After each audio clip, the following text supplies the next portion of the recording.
Hi friends, I have missed reading to you all so very much that I wanted to share my favorite book with you all today, Giraffes Can't Dance by Giles Andrews and Guy Parker Reese. Gerald was a tall giraffe whose neck was long and slim, but his knees were awfully crooked and his legs were rather thin. He was very good at standing still and munching shoots off trees, but when he tried to run around, he buckled at the knees. Now every year in Africa they hold the jungle dance, where every single animal turns up to skip and prance.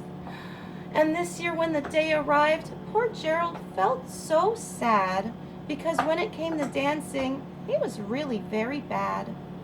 The warthogs started waltzing and the rhinos rock and rolled. The lions did a tango, both elegant and bold. The chimps all did a cha-cha with a very Latin feel, and 8 baboons then teamed up for a splendid Scottish reel. Gerald swallowed bravely as he walked towards the floor, but the lions saw him coming and they soon began to roar! Hey, look at clumsy Gerald! The animals all sneered. Giraffes can't dance, you silly fool! Oh, Gerald, you're so weird! Was that nice of the lion to say? No. Is it nice to call your friends names? No. Okay, Mr. Lion. Gerald simply froze up. He was rooted to the spot. They're right, he thought. Oh, I'm useless. I feel like such a clot. So he crept off the dance floor and started walking home.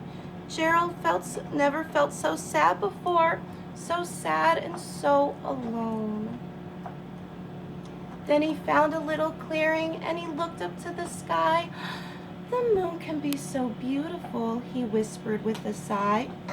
Excuse me, coughed a cricket who'd seen Gerald earlier on. But sometimes when you're different, you just need a different song. Listen to the swaying grass and listen to the trees. To me, the sweetest music is those branches in the breeze. So imagine that lovely moon is playing just for you. Everything makes music if you really want it to. With that, the cricket smiled and he picked up his violin. Then Gerald felt his body do the most amazing thing. His hooves, they started shuffling, making circles on the ground. His neck was gently swaying and his tail was swishing round. He threw his legs out sideways and he flung them everywhere. He did a backward somersault. He leapt up in the air. Gerald felt so wonderful, his mouth was open wide. I am dancing, I am dancing, I am dancing, Gerald cried. Then one by one, each animal who'd been there at the dance arrived while Gerald boogied on, and he watched them quite entranced. They shouted, "It's a miracle! We must be in a dream! Gerald's the best dancer that we've ever seen! How'd you learn to dance like that? Please, Gerald, tell us how."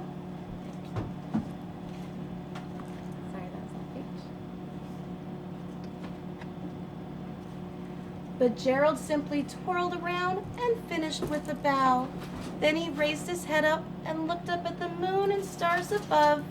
We all can dance, he said, when we find music that we love. Just like I love reading to all of my friends, and I really would like for everyone that likes to read like me, please, #UnitedWeRead. Let's do this together. Thanks, friends. I miss you all.